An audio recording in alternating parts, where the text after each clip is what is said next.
We know what's on everyone's minds right now, the coronavirus.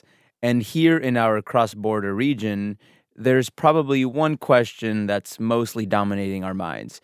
Will the border close? And if it does close, what exactly is going to happen? So, we're going to put the pause on our normal programming and bring you some news you can use right now. Maybe help ease some of the uncertainty around crossing the border. Max Rivlin-Nadler covers the border for KPBS. Max is here today, and he's going to give us the most up-to-date information he has as of recording time, which is 1:47 p.m. on Thursday, March 12th. Stay tuned. Now on The Finest. In San Diego and beyond, Our Lady of Guadalupe has morphed in meaning and form over the past 500 years. She can be a source of comfort. She can be a source of pain. Her power comes because she has all of these different facets to her. Listen now wherever you get your podcasts. Max, thank you for joining Only Here. Good to be here. So, as of right now, right in this moment, the border remains open and there are no known plans to close it, at least. But some extra precautions like additional health screenings are in effect, right? Yeah, it's unclear exactly how that's being administered. There are, signs in multiple languages saying if you've been exposed, if you have symptoms, if you've been to any of the countries that, this originated from. So that would be Asia. Obviously, Italy is now a pretty big hotspot. Those are at the border and at the crossings, but people crossing would have to volunteer that information almost because CBP agents are not asking those questions, or at least haven't been as of, a few days ago. Is there anything else happening at the border to help prevent the spread of COVID-19? There's hand sanitizing stations, but that is all I've seen. It's been relatively seamless and limited kind of changes at the border for people who cross every day.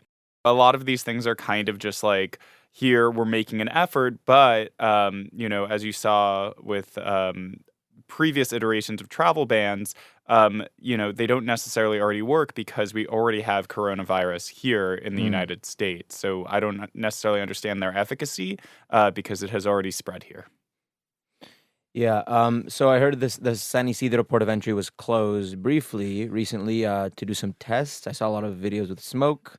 Tell us more a little bit about that. Yeah, so that was last night. This has been a recurring feature along the border where Customs and Border Protection will do kind of a mock exercise of closing the border. This is a big show of force. What they do is they put on riot gear. They have, smoke canisters for whatever reason to accompany them. It's a big dramatic scene. It's a big production. CBP takes a lot of video there. And this actually coincided with a court ruling that would have had a big impact on the border, which was the Ninth Circuit Court of Appeals had struck down the Remain in Mexico program. And that was supposed to go into effect at midnight on Wednesday, so early Thursday, that a good amount of people, like thousands of people, would be able to present themselves at the San Isidro port of entry. What ended up happening is the Supreme Court stayed that injunction and said the program could continue as it continues to wind through court. And that's probably why that exercise was scheduled. The exercise itself happening at midnight, that's a good tip off why they were doing it. But they've kind of wrapped all of these things into one where they say, okay, we're doing immigration enforcement, we're doing stricter borders, we're looking for people who might be trying to rush the border, and we're also doing this because of coronavirus. But every time I've talked to people at Customs and Border Protection, they haven't really explained what they're doing or why they're doing it, how they're doing it. It seems to be kind of tacked on to their normal border enforcement. Yeah, it just didn't make much sense to me when I started seeing it all over social media. But yeah. anyways, with travel now banned from Europe, it seems like a total border closure isn't totally outside the realm of possibility. So let's just say the border is closed tomorrow. What would happen to U.S. citizens currently in Mexico and vice versa? I think a lot of us are imagining a future in which we get stuck in one country or the other indefinitely. But do you think they'd continue to let U.S. citizens back into the country? Yeah, so we saw this in 2018 where the government, unilaterally shut down the border for a matter of hours. As U.S. citizens, you always have a right to return to the United States, whether that is held up in secondary or health screenings. is kind of at the discretion of the government. It might take some time. But if you have legal status in the United States, you have a right to return. It might be more difficult for people who are green card holders, legal permanent residents. That might be a much more difficult process, but the U.S. can never lock out citizens from its borders, at least indefinitely. One thing that I would keep in mind is that, as we saw with the ban from Europe that the president announced last night, these things could be rolled out relatively quickly, relatively haphazardly, and most importantly, create an amount of chaos, especially with people having to enforce those edicts or laws or proclamations. And you saw this on the original iteration of the travel ban at the airports. You saw this again in 2018 when you had around Thanksgiving, the shutdown of the border when asylum seekers were marching towards it. So the confusion is something that could really provide an impediment for people's usually, kind of fluid crossing of the border if you are a U.S. citizen. How do you feel now in this time going down to report a story in Tijuana? Do you think twice about it? No, I mean, I don't personally because, again, I have that passport privilege. I am a U.S. citizen. They can only keep me out for however long. And, if I have to spend a couple of hours or a day in Tijuana, there are worse things. But But it might not be a couple hours. Right. It might be a day. It might be 2 days. It might be who knows, right? I would say, again, as a U.S. citizen, you have that strong, even the ban from Europe, U.S. citizens that doesn't apply to them. So you will always have a very strong legal footing to get back into the U.S. That being said, it's a fluid situation. I wouldn't do unnecessary travel. I wouldn't go if it's, I just want to go buy something or have a night out on the town. It could extend well into a couple of days. So you really, I go down for work, and I think a lot of people go back and forth because they live or they work on one side or the other, and they don't really have a choice. So that's not optional. But I think what you're seeing, and this is basic, coronavirus preparation in general, is people deciding to cut back on things that are discretionary. And that, of course, is going to have a huge impact on the economy on both sides of the border. Of course. And what would happen if Mexico decides to close their side of the border, but the U.S. decides to leave it open? Is that likely? It's unlikely, seeing as though Mexico, even as of this morning, the president of Mexico, Andres Manuel Lopez Obrador, AMLO, was really downplaying the role of coronavirus in the country because Mexico, as of right now, does not have that many reported cases. That's going to change. We just know that because of how this virus has spread and the fluidity between our borders. He said something to effect of, we can fight this virus with hugs, which is not something that we could fight this virus with because we need to be practicing, or the medical experts tell us to be practicing things like social distancing, like staying away from each other. So Mexico is kind of approaching this with the same amount of optimism that the United States did as of a few weeks ago, and that, it won't be that bad. But as we're seeing it play out in the United States, and it's a really quickly developing situation, it could get bad in a hurry. And Mexico has not taken many steps to make sure that doesn't happen. Crazy time we live in. Yeah. But I think on a personal level, for people like me who live on one side and work on the other, obviously we would have to adjust to a totally new way of living and working. But I think on a macro level, obviously the economic losses of closing the border would be enormous, staggering. Can you kind of just remind us of what's at stake here if the border does close? Yeah, so I mean, obviously there's goods that go back and forth along trains and trucks. That would be a massive impact, but just kind of intercity commerce. You have people going back and forth from Tijuana and San Diego and Southern California in general and spending money. There's a Cholos game tomorrow night. It's supposed to be rainy, so that would cut into attendance anyway. But all of those Americans who normally make the trip, I mean, if you're standing there on a normal weekend night for a Cholos game, that's, thousands of people make that trip. They're probably not going to make it. Also, restaurants on both sides of the border. On the U.S. side, you're going to probably lose a lot of workers. On the Mexican side, you're going to lose a lot of tourists.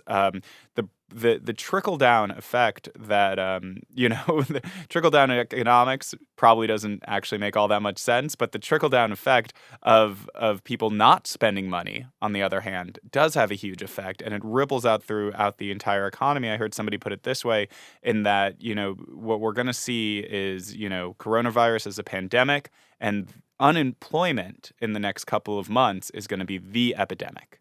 In that, because people are not spending money, people are not crossing the border, people are not going outside, um, all of the economic impacts will be felt through every different sector of society. So even if the stock market does continue its downward slide, that might impact people in white collar jobs with 401ks, but it'll really impact people who work at service jobs, who work in restaurants, who work at um, all of these jobs that rely on people feeling comfortable spending money, and especially along the border here, because we are so kind of entertainment focused, hospitality focused, that's going to be a huge hit. So, I mean, even without closing the border, the region is in for quite a ride over the next few months, and especially if it was to close the border, this would only make situation worse because again, we're no longer in the containment phase of this virus, unfortunately. Hmm.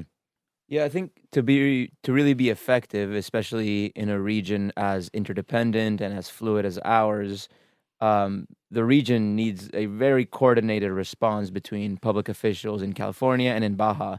How is our track record on that? Like, have we coordinated efforts before and worked together at this level?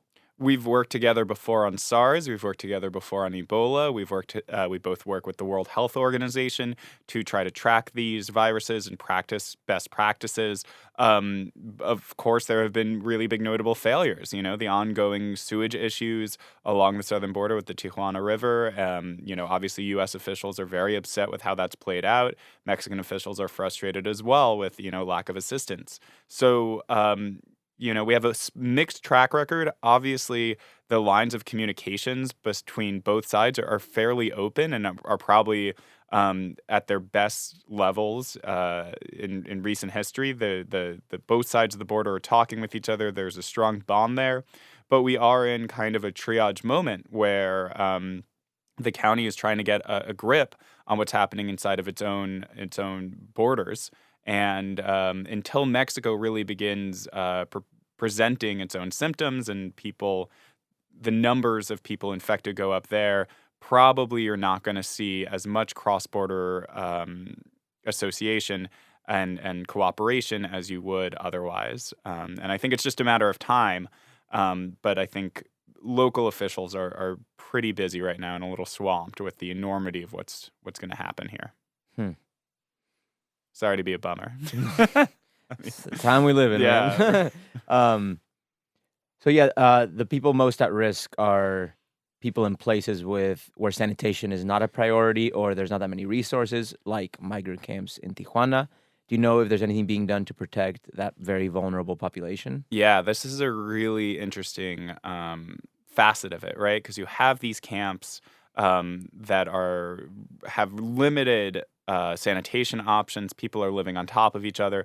Already, the flu season is very tough in these camps. People have already been sick for some time. There was just today, the government of Tijuana sat down with the operators of some of these shelters and started going over best practices. So the government in Tijuana is being proactive. They That's good to know, hear. yeah, they know that this is going to be an issue. I would say one thing that is working in their favor is the population at these shelters is fairly young. We know that COVID-19 doesn't impact younger people as much. Obviously, they get sick, but they don't have as many underlying issues. You have a lot of children, you have a lot of young couples, you have people in their 30s and 40s. These aren't necessarily the risk group, so that's working in their favor. That being said, if you don't have the ability to treat any of the underlying symptoms, underlying issues you might have, you're in big trouble. And that's what a lot of people have developed over the past couple of years of living in substandard housing and not having access to sanitation. So I know legal service providers down in Mexico and in Tijuana are really working on trying to get people who might have underlying medical issues, medical parole into the U.S., and they've been doing this for weeks, not necessarily tied to coronavirus, but really now it's taken on a new urgency that people who are going to be exposed, because like it or not, exposure is probably going to happen, especially in these types of environments, to minimize the exposure of people who have these really sensitive medical situations. Hmm. And for the migrants that are currently detained, How is ICE handling that very real danger of coronavirus outbreak among them?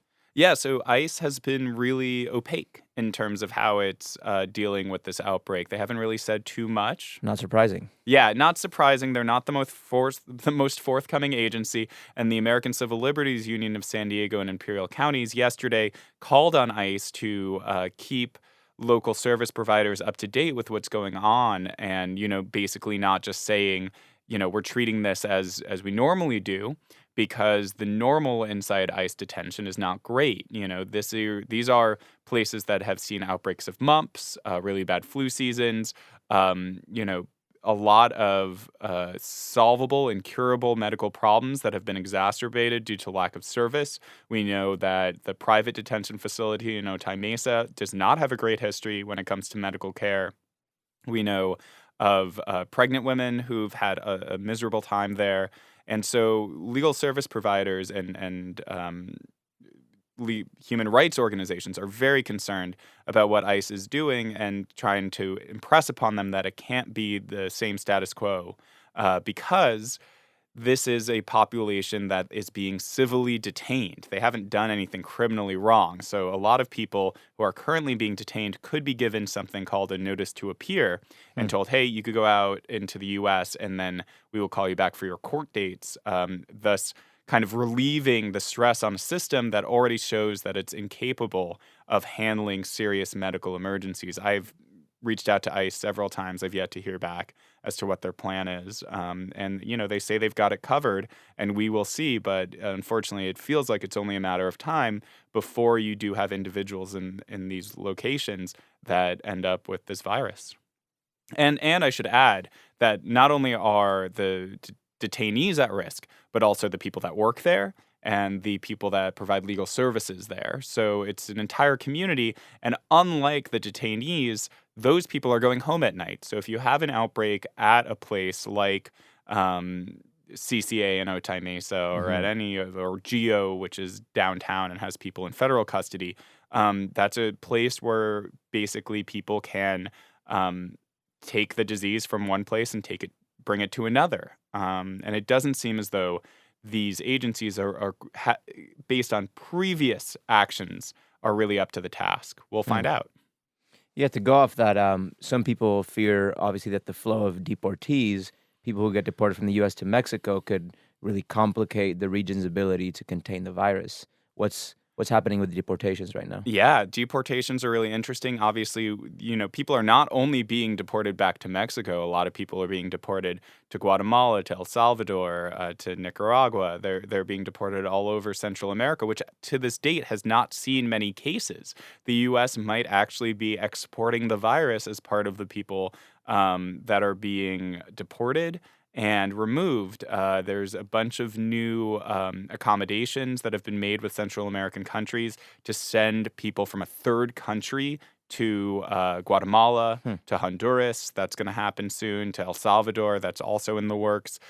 So you've got people who have traveled through Mexico, are detained in the U.S., are then sent to a place like Honduras, and then go home to El Salvador. So you've already kind of amplified how many different vectors this person has interacted with and been able to not only pick up the virus, but spread the virus.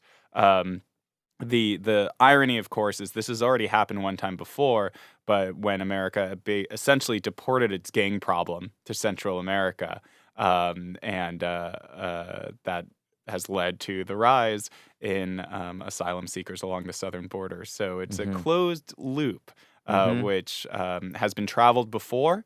And epidemiology could teach us a lot about how violence works, as well as, obviously, illnesses. There's a lot of migrants who come from China and from really all over the world who come to Tijuana to get into San Diego. Do you think that Tijuana is at a higher risk than other parts of the world? No, I think we're all pretty much at the same risk right now. Again, if we were going to contain this, it was going to happen a few weeks ago. The free flow back and forth across the border, people landing at JFK after coming back from Italy, things like that, people flying into Tijuana and then walking across to the U.S. It's here. There's Tijuana is in no greater threat because it has people flying in from China than it does because it's close to San Diego.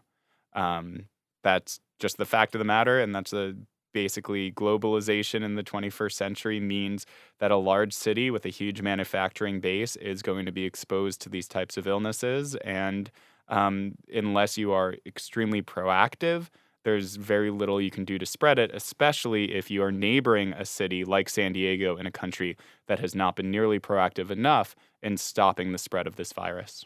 Hmm. Why do you think we haven't heard of many cases coming out of Mexico yet? Do you think it's a situation where the disease is likely there and spreading, but the country hasn't tested people and caught many of the cases? Yeah, so testing's a big issue, right? Mexico has a healthcare system that has been criticized for not being adequate, and much in the same way that the U.S. has a healthcare system that shows that it's not quite up to the task of what it has to deal with right now. Why there haven't been more cases in Mexico, I would say give it a few weeks. We saw this happen in the U.S.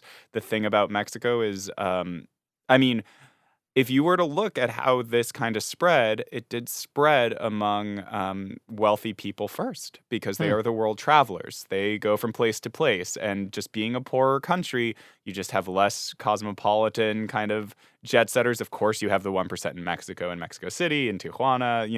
The 1% exists, but it's just not as concentrated as in the U.S. and hasn't spread as far, but I'd say give it a few weeks. It's going to happen. That's No, comforting. yeah, I know. I mean, no country, again, no country is able to stop this from coming to them, but there are a few that can have shown that they've taken really strong precautionary measures. Obviously, South Korea, Taiwan, other places that have really worked to stop the spread. But even, obviously, Germany is now having a huge issue. It's going to come to Mexico, and it's a question of whether the Mexican government is interested in containment and stopping its spread, or is going to kind of continue its denialism. Hmm. And yeah, so I think wait and see. I wish I had better news. No, we're all flying by the seat of our pants right now. Obviously, things are moving very fast, so everything that we just talked about could be completely obsolete in a couple of Totally. hours, even. Yeah. But aside from tuning into KPBS or going to kpbs.org, where do you think people should be getting the best, most up-to-date information about the coronavirus? I mean, obviously plug KPBS. All the local news channels have really gone on to this 24/7. I think they're all doing a pretty solid job. The county itself is doing as good as it can, but is going to start limiting the flow of information just because it needs to focus its resources. And basically, it's going to kind of overwhelm the county pretty soon. So I would say stick with known news outlets. Do not listen to the text that says we're all going to be I heard from a friend who works for the DoD that we're all going to be quarantined in 24 hours. Don't listen to that guy. Focus on what the news is saying.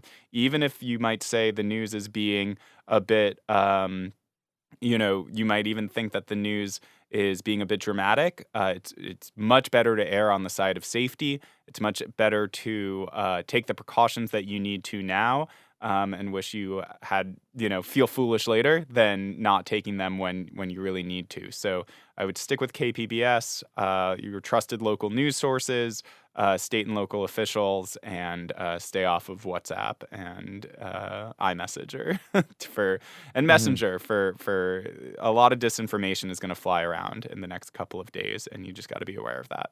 For sure. Well, thank you, Max. I hope this helps ease people's hysteria a little bit. Hysteria doesn't help you put on the mask quicker, so just keep calm, breathe, and Yeah. I mean, listen, it's we're and all wash your hands. yeah, wash your hands, and we're all in this together. No one has a leg up on anybody else. So remember to be kind to each other out there, and especially on a podcast like this that promotes cross-border, collaboration and love. Very clearly, the virus has shown us just how kind of meaningless these national dividers are, and Absolutely. how porous they are. So that works in our Absolutely. favor. Nothing to show you how porous things are than Yeah. the virus. Exactly, that works in our favor. Sometimes we get a little too close to each other and help spread it. All right, enough of stabs at humor Fist for bumps. this. Yeah, fist bumps. Wash your hands. Keep calm. We'll get through it. Yeah, All right. Thank you, Max. thank you. Now on The Finest, we examine an icon. Our Lady of Guadalupe has been a powerful symbol for 500 years, and artists have reimagined her as a source of resilience and pride. Listen now wherever you get your podcasts.